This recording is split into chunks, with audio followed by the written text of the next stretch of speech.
Welcome to today's conversation. These conversations started over dinners where I get to introduce everyone at the table in a way that interests me. Dinner is always fun, sometimes useful, but at the end of the day, it doesn't really matter if it's fun or useful. It's just the fact that we're all there, connecting, and making sure that we can see what's coming round the corner. And the next thing we've got to do is to stay in touch with each other. Yes. We've all ended up having dinner parties where we've met people who have made new jobs, and we've got new contacts for work. For me, these have just been a way over the last 17 years to get to know some fabulous people who are always a little bit senior, a little bit fun, and a little bit smarter, brighter, shinier than most. Today, we're meeting with Deborah Gbadamosi, a global client lead at Mindshare, an entrepreneur on the inside of WPP who is bringing the best adtech and media tech to life for global and local brands. She's also a champion for diversity in a world that seems to be making it harder to keep diversity, equality, and inclusion on the agenda. Deb is an awesome person to know, and I hope you'll agree after this interview. This episode is brought to you by jobsandadtech.com, the only jobs board dedicated to digital media and the adtech industry. If you're hiring now, use promo code JWPOD, JWPOD, for a 10% discount on any package. Jobsandadtech.com, it's where adtechers go to find their next role. Deb, hello. Hello. I'd love to jump straight in, if I may, and ask you to tell me something that has caught your eye in the news this week. To be honest, I was reading about truth sets. I saw this in, I think it was, I want to say Ad Age. And I thought it was quite interesting, actually. So basically, there's an organization that set themselves up to qualify company data. So that if you're an advertiser or a brand and you want to use the data to do targeting, it is already scored and qualified, so you know what kind of data you're getting. So the ratings are AAA, which means excellent quality data, AA, which is good quality data, A, which is okay, and B, which is poor, right? So you know that the data sets that you're using have been pre-qualified, and actually you're getting a better way of reaching audiences. And it's like, you know, demographic data essentially, and there's a little bit of ethnographic data or ethnic data in there, so you get a sense of who you're reaching, household income, ethnic background, etc. And I thought it was quite interesting. I think it's good for brands, it's good for business. Is it for insights or activation? It's for activation. So you can buy the data sets and then target against them. So basically, the idea is that you reduce media waste because you're not really targeting low quality segments. And then I'm smiling because I love how we're always trying to reduce media waste, but the wastage gets ever bigger anyway. Well, the thing is, it gets more fragmented, doesn't it? Marketplace gets more fragmented. It gets even harder to reach consumers because you're just like, how there's a million ways to reach them, and I don't even know if I'm really getting through or cutting through all of this noise. So I think having the qualifier of whether or not this is good quality data is good. The only downside is that it's US centric, so it's very US centric data. Right? It hasn't scaled outside of the US yet, but that's so often the way. There's so many fabulous things that start in the US and then we try and replicate them elsewhere. And being part of rest of world, as the Americans call us, it's exciting to see what is possible there, and then to see how it was over here. When you were just giving the grade system there, it reminds me of sort of the way schools are marked these days. Everything is, if B is poor and you start with AAA is good. What happened to CBE? Yeah, exactly. If you do GCSEs, a 9 is high and a 1 is low, so that kind of tracks. But it's difficult. Now, tell me, moving on to the next question. What are you up to these days that's helping people get ripped off less? Well, looking at things like truth sets. So just, I think there's a lot of work that we're doing to really justify the use of not AI for AI's sake, but AI for efficiency. So if you can drive AI for efficiency and increase productivity, then essentially you can drive down the cost of, the way that you're buying your media. Your non-working media dollars actually can get used towards your media to work a bit harder, because you're not spending that money just, I don't know, on more tech, on more people, on more, like, okay, we still need people, let's be clear, but they can funnel their time and effort into other things. And so actually that helps your working media dollars to work harder. So that's one of the things we're looking at, really, is just how to make non-working media dollars work harder and put more of them towards your media dollars. One of the things that you're known for, not just being the global media lead across massive great accounts, it's also the DE&I initiatives within the business. Now, that has fallen off the wayside in some parts of the world. Still a key thing in this part of the world, I would argue.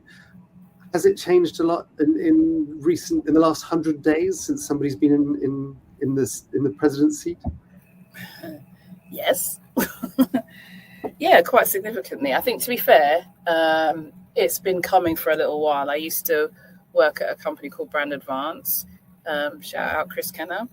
And while I was there, Chris and I were seeing that, and this was like 2023. We were already seeing the shift away from dollars being put towards reaching underrepresented audiences, and that the traction and the interest and all the promises financially to really support the minority community groups had just dropped off the wayside, right? Fast forward 2 years, now it's sort of hit the mainstream.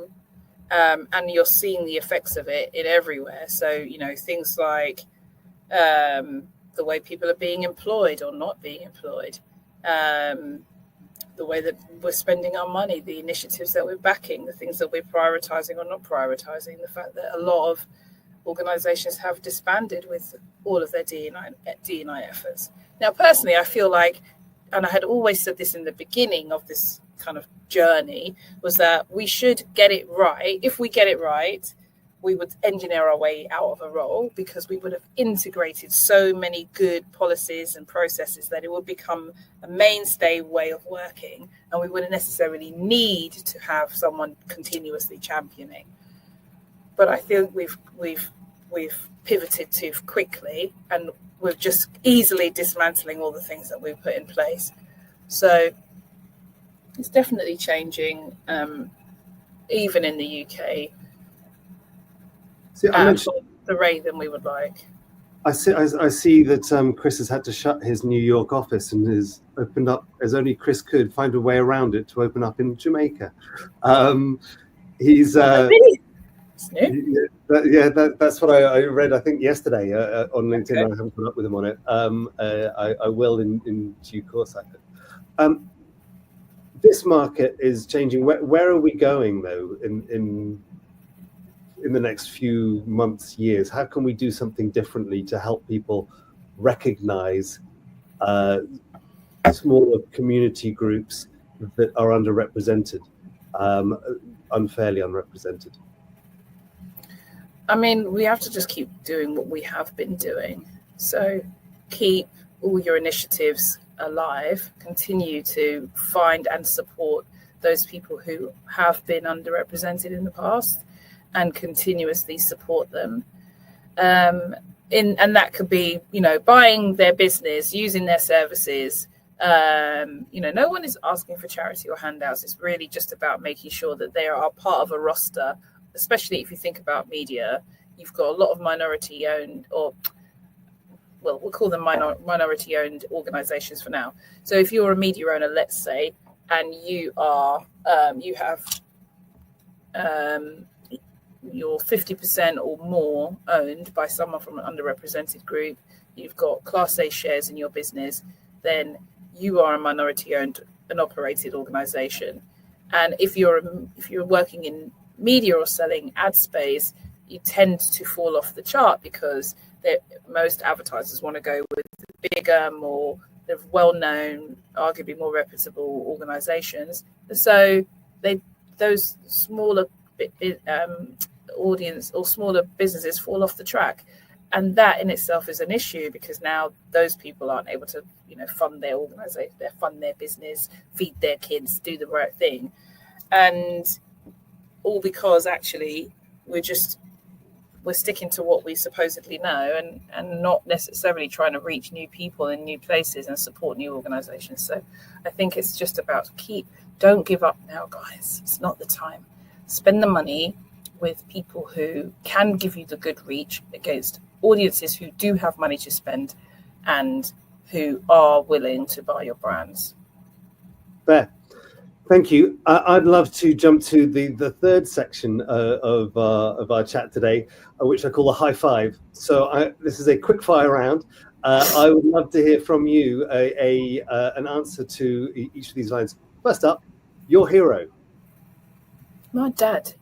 I know that's a bit trite, but it really is in terms of, because you said my hero overall, right? Just in terms of people who are good at not getting you ripped off. He's great at that. My dad is just amazing. His whole philosophy in life is I don't buy things cheap. I don't buy cheap things. I buy things cheap. So he's always trying to avoid being ripped off, but also providing the quality that is required. And I just take that learning on board and just apply it in life in general. It's just like, do the right thing, keep the costs down, but make sure you're having a good time with it. So yeah, long answer. Daddy. Awesome. Your best decision.